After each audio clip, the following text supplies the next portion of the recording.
Bonjour à toutes et à tous, bienvenue, c'est Smart Impact, l'émission de la RSE, responsabilité sociale, sociétale et environnementale des entreprises. Et voici le sommaire. Mon invité, c'est Alvin Sévérien, cofondateur, directeur général d'Algama. Son entreprise vient de lever 13 millions d'euros pour accélérer sa croissance dans le secteur des micro-algues alimentaires. Le débat de ce Smart Impact qui porte sur le secteur du bâtiment au cœur des enjeux de transformation environnementale avec la sortie du premier guide des métiers du BTP à impact positif. Et puis dans Smart Ideas, vous découvrirez jeveuxaider.gouv, la plateforme numérique du bénévolat, alimentation, bâtiment, bénévolat, 3 secteurs, 30 minutes pour les explorer. C'est parti.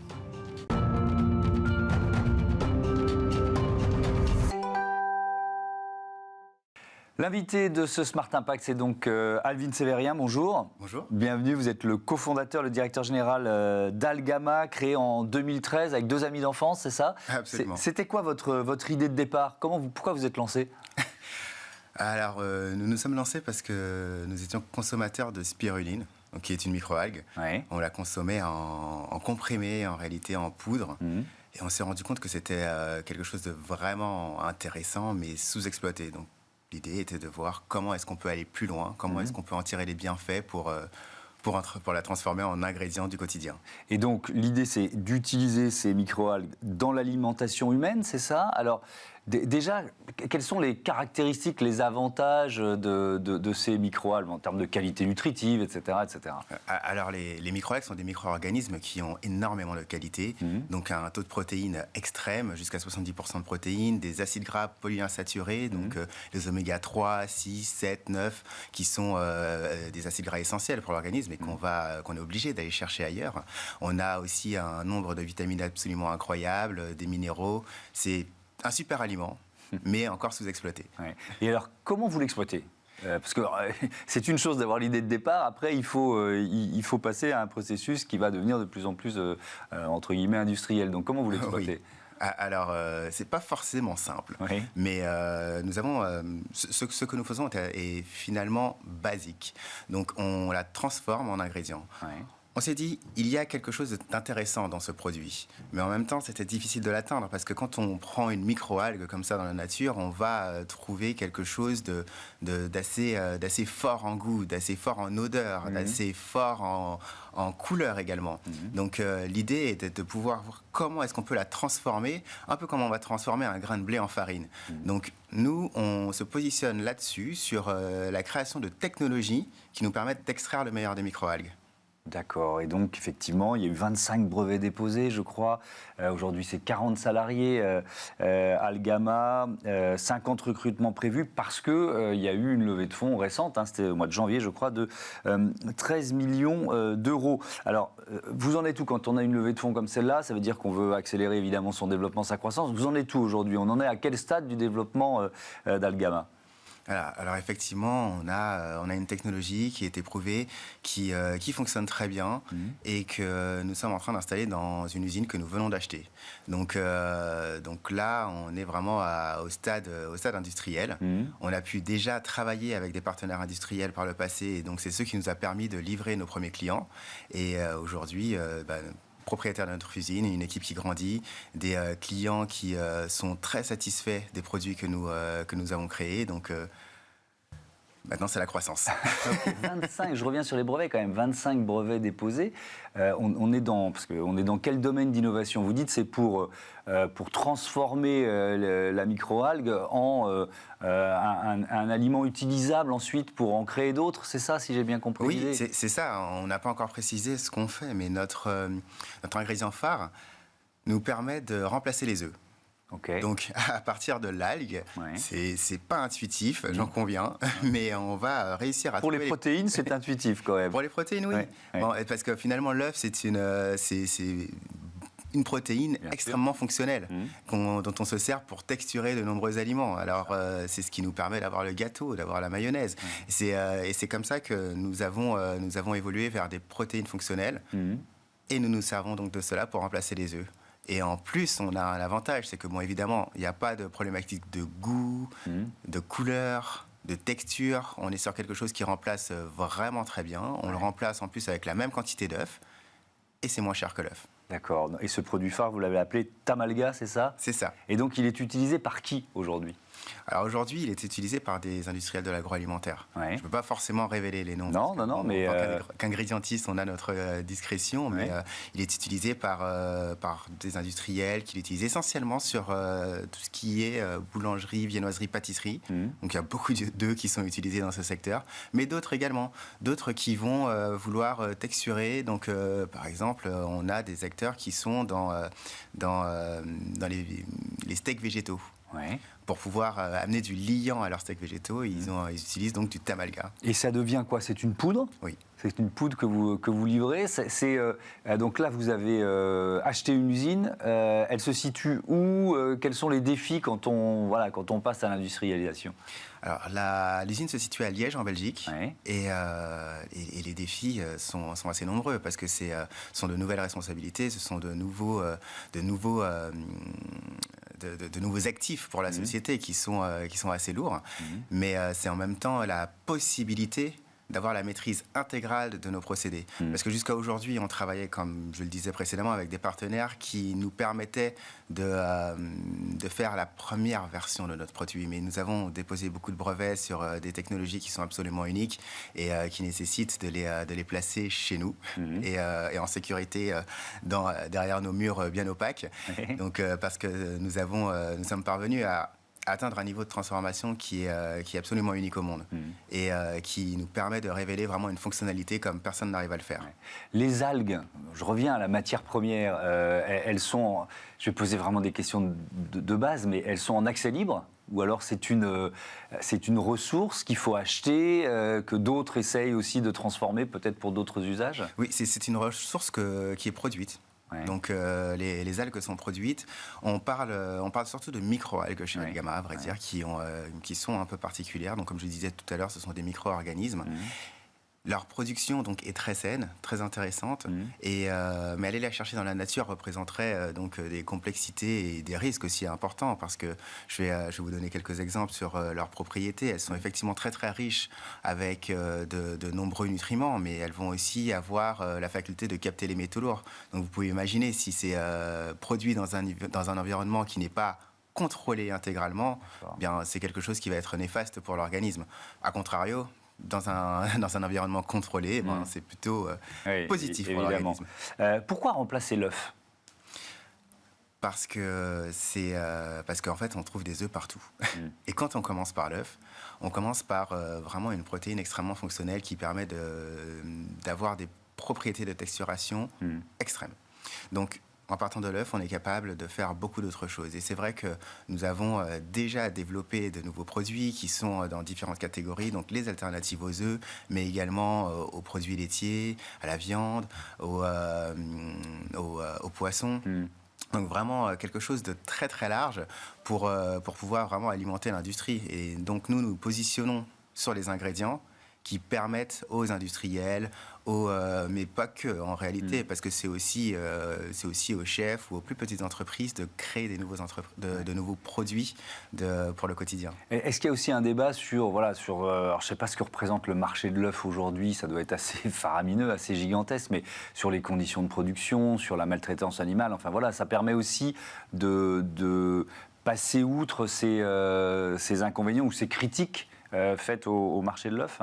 Aujourd'hui, l'essentiel des entreprises et des grandes entreprises agroalimentaires, mais vraiment au travers de la planète, ont pris l'engagement d'arrêter l'œuf en batterie d'ici à 2025. Donc ça, c'est quelque chose d'assez positif, mais c'est aussi un grand challenge parce que réussir à trouver suffisamment d'œufs quand on n'a plus l'œuf en batterie, c'est extrêmement compliqué.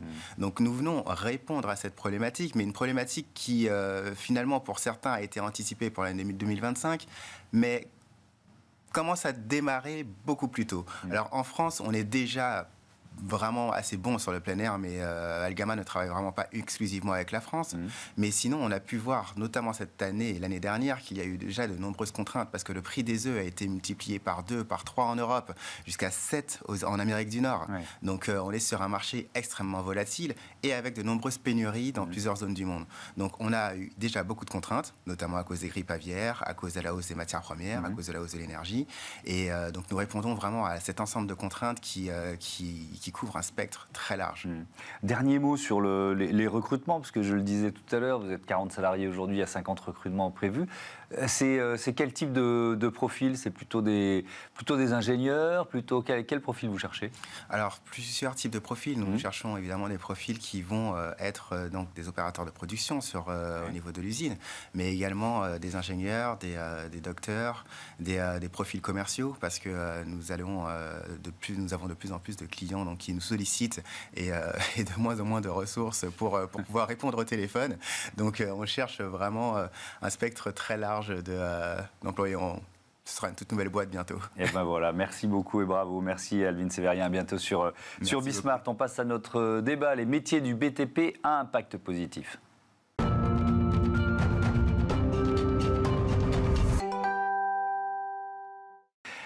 Le débat de ce Smart Impact, on parle donc des métiers du bâtiment avec Laurence Lavitte, bonjour, bienvenue. Vous êtes directrice RSE du groupe NGE, Cédric de la Chapelle, bonjour. Bonjour. Bienvenue à vous aussi. Le directeur service de Kone France, NGE, 4e groupe français de BTP, c'est ça? Présentez-nous un peu le groupe. Tout à fait, donc NGE, 16 000 collaborateurs, 17 implantations géographiques, 4e acteur du BTP français, 3 milliards de chiffre d'affaires l'an dernier. 3 milliards de chiffre d'affaires dans le dernier. Et vous publiez à l'occasion du salon Talents for the Planet ce guide des métiers du BTP à impact positif. Je l'ai là, peut-être qu'on l'a en image aussi, mais pourquoi cette démarche ? Pour réellement faire connaître aujourd'hui les métiers du BTP, je pense qu'on a tous des idées reçues et on a voulu un petit peu communiquer sur comment finalement on impacte de manière positive aussi bien la société d'un point de vue environnemental que social. Et l'idée, c'était réellement de mettre un coup de projecteur sur la diversité de nos métiers et la participation active au changement climatique et à l'adaptation des ouvrages aujourd'hui. Métiers du BTP à impact positif. Est-ce qu'ils sont tous en train de se transformer et de devenir à impact positif? Vous voyez ce que je veux dire? Ou est-ce que, parce que c'est un secteur pour lequel les enjeux sont majeurs et qui a, on va dire, amorcé sa transformation, hein, c'est évident. Mais à quel point cette transformation, elle est en cours? Elle est justement avancée? Oui, aujourd'hui, le BTP, on parle par exemple chez NGE, 20% de notre activité sont liées aux travaux ferroviaires. Ce n'est pas forcément cette activité-là qui vient en premier quand on pense BTP. 22% de notre activité est liée à la modernisation des réseaux d'eau, à la lutte contre les fuites, à la construction d'usines hydroélectriques. Donc on est vraiment dans une activité globale. Certes, on utilise toujours des matériaux impactants, comme le béton, comme l'enrobé, etc. Mais on est en train de construire le monde de demain et toutes nos activités sont réellement en train de bouger. On travaille sur les conditions de travail, évidemment, sur la diversité de nos métiers. Donc, la transformation, elle est générale. Je reviens vers vous, Cédric de la Chapelle. Kone, géant mondial des ascenseurs, évidemment, vous lancez une offre d'économie circulaire. De quoi il s'agit ? De quoi il s'agit? En fait, vous m'avez invité il y a un an à peu près. Je m'en souviens très bien. On avait présenté un peu notre stratégie environnementale, qui était basée sur tout le cycle de vie de nos ascenseurs, donc des ascenseurs très éco-efficients, après une activité de service qu'on décarbone. Et pour toute l'activité de modernisation et de remplacement complet d'ascenseurs, c'est là où on a créé une offre d'économie circulaire. On l'avait testée l'année dernière, en 2022. Cette fois-ci, on a créé une filière d'économie circulaire. L'objectif, c'est quoi? C'est de réutiliser les composants qu'on démonte pour leur trouver une deuxième vie et du coup réduire l'impact environnemental des modernisations des ascenseurs. Ça se recycle dans quelle proportion un ascenseur? À peu près 90%. Après, nous, on n'est pas sur le recyclage, on est sur la réutilisation. Recyclage, ça veut dire qu'on va refabriquer les composants qu'on a démontés. On va mettre l'acier à un endroit, le plastique à un autre. Là, nous, ce qu'on cherche, c'est réutiliser le composant sans y toucher pour justement réduire l'impact environnemental. Donc, on va travailler sur des cartes électroniques, on va travailler sur ce qu'on appelle des variateurs de fréquence, un peu une boîte de vitesse, si vous voulez, automatique. Donc on va travailler sur ces composants-là pour leur trouver une deuxième vie dans l'ascenseur ou peut-être même en dehors de l'ascenseur. Oui, on va justement détailler ce qu'est cette filière. Vous parliez des idées reçues. C'est quoi les idées reçues sur les métiers du bâtiment? Je pense que vous avez été à l'école comme moi et on dit souvent, si tu ne travailles pas bien, tu finiras sur les chantiers. C'est quelque chose qu'on a un peu tous entendu. Et aujourd'hui, on a voulu inviter les professeurs, les étudiants à se rendre compte de finalement qu'est-ce que c'est travailler sur un chantier et comment finalement on peut être réellement passionné, engagé. Moi, ça fait 20 ans que je travaille, mon métier c'est conductrice de travaux. Je connais le terrain et j'ai jamais vu des gens aussi engagés que dans le BTP. Et aujourd'hui, on travaille sur des ouvrages concrets qui impactent réellement le monde et sur lesquels on peut vraiment s'exprimer et faire vivre ses convictions. Ce guide, il s'adresse aussi aux candidats, quoi. C'est-à-dire que c'est donner du sens à son métier. C'est ce que vous voulez faire passer comme message. Quand on a fait le sondage l'an dernier auprès des jeunes, on se rend compte que 65% des jeunes placent le critère environnemental comme un critère de choix de leur carrière. NGE, on a recruté 5000 collaborateurs l'an dernier. 25% de ces collaborateurs ont moins de 25 ans. Donc effectivement, l'objectif, c'est réellement de mettre en avant nos métiers et de sortir de ce sillon de pensée qui est un petit peu daté et de dépoussiérer réellement l'image que l'on peut avoir de nos métiers. Cédric de la Chapelle, cet enjeu du recrutement, de la recherche de sens chez les jeunes collaborateurs ou chez les collaborateurs en général. Vous l'adressez aussi. Je ne vais pas dire l'inverse, on a exactement les mêmes problématiques. On veut aussi attirer, et pour attirer, effectivement, toutes les actions que l'on fait pour protéger l'environnement sont extrêmement importantes. C'est vraiment un argument, ça, qui est recherché quand, dans un entretien d'embauche, on vous en parle. J'ai le souvenir d'avoir discuté avec un jeune embauché dans la comptabilité et lui demander pourquoi est-ce qu'il avait choisi Koné. Et sa première réponse, ça a été parce que j'ai vu que c'était une entreprise très engagée au niveau environnemental, alors que c'est très éloigné de son métier. Bien sûr. Donc ça m'avait frappé. Et je vois à quel point c'est un levier pour nos collaborateurs. Pour vous donner un exemple, on a choisi, en plus de l'économie circulaire, de planter des arbres avec les bénéfices que l'on fait de l'économie circulaire. Avec Reforestation, c'est ça ? Avec Reforestation, exactement. Et donc, on a demandé à nos collaborateurs de choisir quelles étaient les forêts locales qu'ils voulaient reforester. On a 700 collaborateurs qui ont tout de suite voté, défini, choisi leur forêt. On a vu un vrai engouement pour les employés. Je pense que ça leur parle. Et c'est très concret pour eux. Alors, il faut effectivement expliquer. Donc, vous créez en fait une sorte de filière d'économie circulaire, mais que faites-vous des pièces qui sont réutilisées et des bénéfices C'est là qu'on revient à Reforestation. On a passé une étape, quoi. Exactement. Donc, on démonte les composants des vieux ascenseurs. On va choisir lesquels nous paraissent intéressants de réutiliser, ceux qui ont notamment un impact environnemental fort. Donc, je dis les cartes électroniques, c'est très impactant. Une carte électronique, c'est à peu près 1000 kilos d'émissions de CO2 qu'on va pouvoir éviter, donc c'est impactant. C'est à peu près 10% d'un ascenseur. Donc ces pièces-là, on va les stocker. On a une filiale qui s'appelle Procodis, qui va nous stocker le matériel, qui va le digitaliser et qui va le mettre à disposition aussi bien de Koné que d'autres entreprises. Et avec les bénéfices de la revente et de la réutilisation de ces matériaux, on va 100% les donner à Reforestation pour planter des arbres à proximité de nos clients. Il fallait créer la filière, en fait. Il n'y avait pas de filière existante. Elle n'existe pas. Et puis, du coup, maintenant qu'on a cette filière, on va pouvoir élargir le nombre de composants qu'on va réutiliser. On va parler de câbles, par exemple. On va parler de câbles de traction, qu'on peut utiliser dans des secteurs très différents de l'ascenseur. Voilà. Dès qu'on a créé cette filière, on va pouvoir maintenant diversifier nos produits. Alors, Laurence Lavitte, je voudrais qu'on parle de la gestion des déchets sur un chantier. Là aussi, on disait il faut peut-être chasser les idées reçues et changer l'état d'esprit. C'est en cours, ça ? C'est-à-dire que prendre les déchets comme une ressource et pas comme une contrainte ? Complètement. Donc aujourd'hui, on a créé des plateformes de revalorisation des déchets de nos chantiers sous la marque Revama. Donc en fait, on va réutiliser nos déblais, les ramener sur nos plateformes, les retraiter pour pouvoir les recycler et les réutiliser. Aujourd'hui, on est à un taux de revalorisation de nos déchets de chantier de 93%. Donc c'est vraiment un acte fort aujourd'hui et toute la filière s'organise au niveau du BTP pour que le déchet devienne en fait une ressource. On l'utilise dans nos bétons, on est vraiment en recherche et en développement sur des nouveaux matériaux pour décarboner les matériaux classiques que l'on connaît, comme le béton encore une fois, et qui aujourd'hui sont incontournables mais qu'on sait, que l'on maîtrise et que l'on va pouvoir décarboner de manière très forte via la revalorisation. Vous disiez que c'est votre métier depuis un certain temps. Vous l'avez vu apparaître, cette prise de conscience ? Bien sûr. Il y a combien de temps ?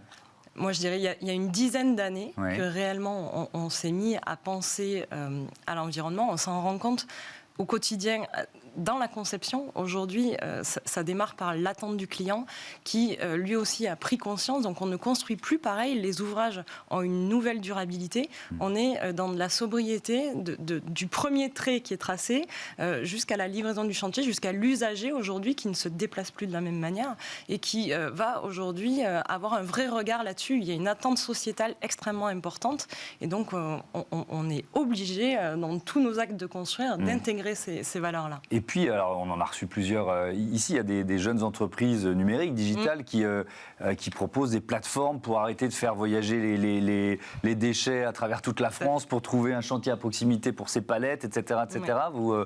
Vous avez vu aussi cette espèce d'énergie là pointe depuis quelques années? On l'a vu et surtout on l'exploite. Aujourd'hui, on a mis par exemple en place un logiciel qui nous permet de piloter à distance tous nos engins de chantier à travers le monde. On sait en live quelles sont les émissions de CO2 qui sont émises. C'est la plateforme Hibou et ça a créé une émulation en interne. Il y a un challenge entre chauffeurs d'engins sur le fait de optimiser leur mouvement de pelle pour réduire au maximum les émissions. Et ça, c'est en live, en permanence, dans le monde entier. Donc, effectivement, le numérique nous aide et il y a une vraie dynamique autour de ça. Vous utilisez aussi, je crois, c'est une plateforme dédiée aux professionnels du bâtiment, c'est ça? Alors, on utilise des plateformes, vous voulez dire pour le... toujours pour cette filière d'économie circulaire. Alors oui, en tout cas, puisque ça ne s'adresse pas que à Coné, c'est ouvert à d'autres entreprises. On utilise effectivement des plateformes de revente, pour revaloriser les composants qu'on a démontés. Donc on a beaucoup fait ça pendant notre phase de test. On a travaillé avec l'Opéra de Paris, par exemple, l'Opéra de Lyon, pardon, excusez-moi. Donc on a démonté beaucoup de matériaux et on a testé ces plateformes. Après, ce qu'on a quand même voulu faire, c'est l'internaliser et créer notre propre filière. Ça nous a paru tellement important et tellement utile pour prolonger la durée de vie des ascenseurs, par exemple. On a beaucoup de composants qu'on démonte et en fait qui ne se fabriquent plus. Et donc qui permettent d'offrir une alternative à nos clients plutôt que réinvestir tout de suite dans du neuf. Et on peut essayer de prolonger la durée de vie avec ces fameux composants. Est-ce que vous diriez que la période, les crises provoquent souvent une accélération des changements d'habitude, inflation, évidemment, difficulté d'approvisionnement sur certains matériaux. Est-ce que c'est un accélérateur de changement pour vous, Cédric Lachapelle? Alors oui, c'est un accélérateur, mais il n'y a pas que celui-là. Je pense qu'il y a aussi tout l'arsenal juridique, législatif, responsabilité élargie du producteur, etc. etc. Mais vous voyez, ne fût-ce que les ZFE, les zones à faible émission, elles changent notre activité dans les villes comme Paris. Vous avez la RE 2020 pour les bâtiments neufs, vous avez le décret tertiaire. Enfin voilà, tout ça fait aussi bouger les consciences, fait aussi bouger les entreprises. Et je pense que ça va dans le bon sens. Évidemment, ça va dans le bon sens. Merci beaucoup. Merci à tous les deux d'être venus sur ce plateau et à bientôt sur Bismart. On passe à notre rubrique consacrée aux startups. C'est Smart Ideas. Tout de suite.